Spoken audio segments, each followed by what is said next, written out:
Hey guys, I'm Jill McDowell, and I am going to show you how to make a ribeye steak in a cast iron skillet.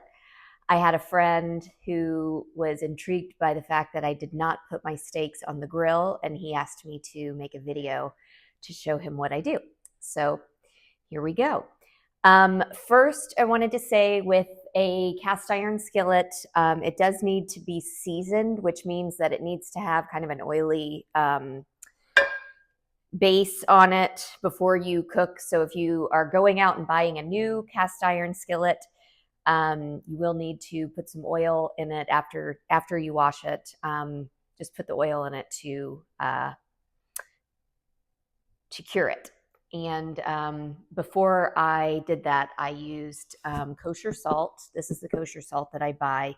I don't clean my cast iron skillet afterwards. I heat it up really hot, and then I wash it out with water, and I just put it back on my cooktop with a paper towel on it, or put it away. And then when I come to use it again, I use a bunch of kosher salt, push it all around in here and get all of the stuff off the bottom, and then I add a little bit more oil to cure it. So that is ready to go once we are ready with the steak. And I got a ribeye steak. This is just a ribeye steak, bone-in. You can use bone-in or boneless. I like a ribeye because the fat renders down and it makes for really great flavor. Not to say that you can't use a filet, but this one definitely will have more flavor. Just using some fresh cracked pepper that you can get from anywhere, and my Alaskan sea salt, which I get from the Alaska Sea Salt Company.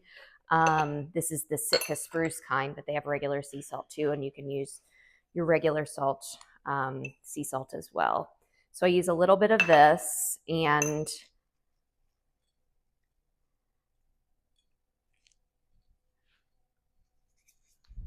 just a tiny bit of regular kosher salt like I showed you before, just to get a more fine salt all over, because it does need to get seasoned appropriately.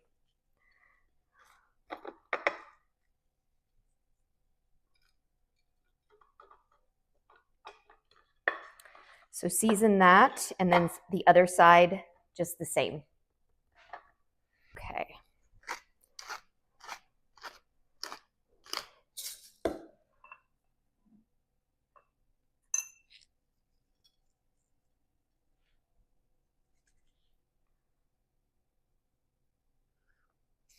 A lot of this will cook off, so it may look like a lot of salt, but it's really not. Get some on the sides here.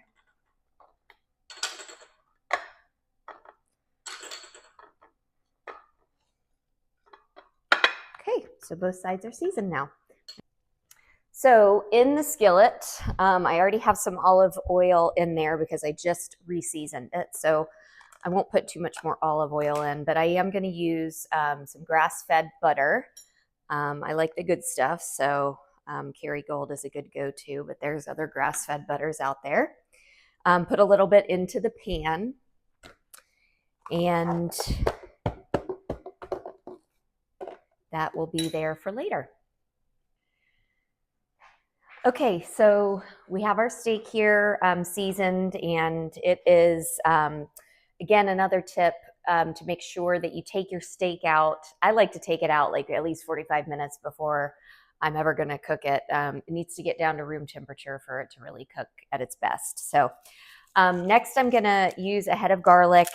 We like garlic in this household, so we use a whole head, but you don't have to use any if you don't want to. But I always put a lot of garlic in the pan while it's cooking so that it's all those flavors mixed together with the steak. So I'm just going to get this whole head and clean off all of the, just like to do that real quick. And then you've got your heads of garlic. And I like when they're smashed a little bit so they open up because the flavor really gets up. So I'm going to do all of these. And I also just cut some rosemary from my plant outside. I put this in the pan as well. So, but you can buy it at the grocery store if you don't have a plant.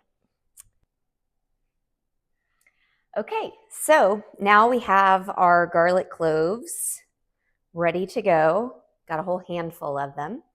I'm going to put them around the edge of the pan, just like that, and then turn it on. So I've got olive oil, butter, and garlic cloves right now.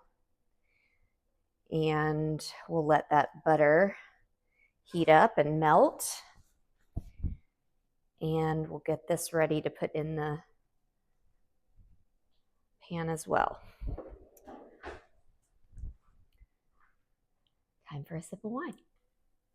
Okay, so we now have our pan on heat, and I have my garlic, which is heating up nicely in the oil and butter, getting all those flavors coming out of it. Starting to get a little bit softer. I'm gonna flip them over just so they don't get burned on one side. And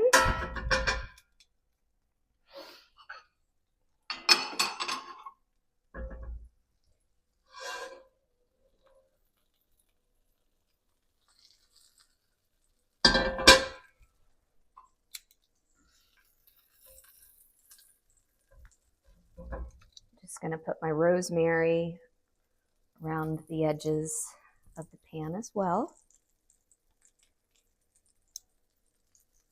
The flavor will start to really come out when it starts to heat up in that oil too.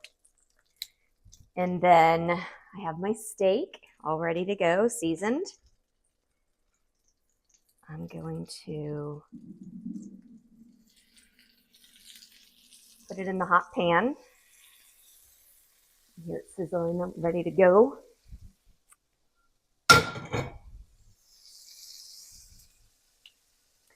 So I like my steaks medium rare, so I usually do like 4 minutes on each side. A ribeye can get cooked a little bit longer because it does have that fat in it, which needs to render down. So keep an eye just on the fat that's running through it, and cook it to your satisfaction. But like I said, I usually do about 4 minutes on each side, and then I'll check it and make sure that it's the way I like it. So while this is cooking on its first side, I'm enjoying a wonderful bottle of wine. Today I have the Davis Estates 2017 Napa Valley Cab, Delicioso. Sometimes I will also get a silicone brush and get some of that butter and goodness on the bottom of the pan and brush it over the steak. Lots of flavor going on in here right now with all those open garlic cloves. Really delicious. So we've had 4 minutes. Check this guy out. Ooh, see how nice and beautiful that is? Brown.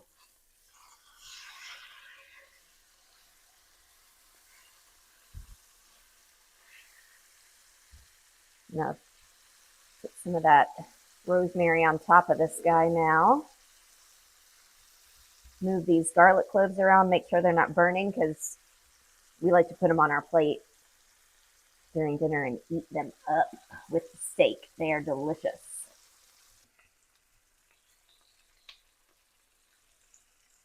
Okay, so we have a few seconds left. I am taking the garlic out. It is nice and soft now.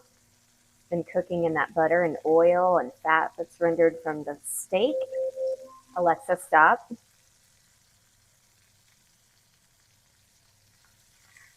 And it is looking good. Okay, so I got my garlic cloves. Put them over here.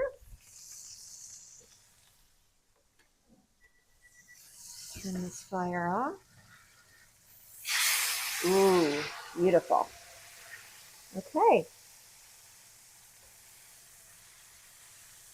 ready to move it to the board.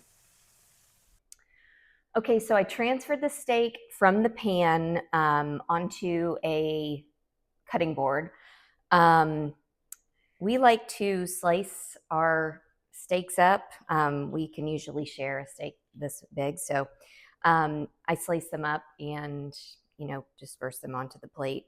Um, or we can, if we have a group of people over, I'll do a few of them and slice it up and put the board in the middle of the table, and we just take from it. But after you take it out of the pan and put it on the cutting board, you do want to let it rest for 3 to 4 minutes, just so that it's fully cooked and cools down a little bit. And then you can slice it up and get ready to go. And then again, the garlic cloves, they're so delicious, soft, tasty. Don't forget to put those on the plate with your steak. Look how delicious this is. I just cut it along the bone. There's our garlic.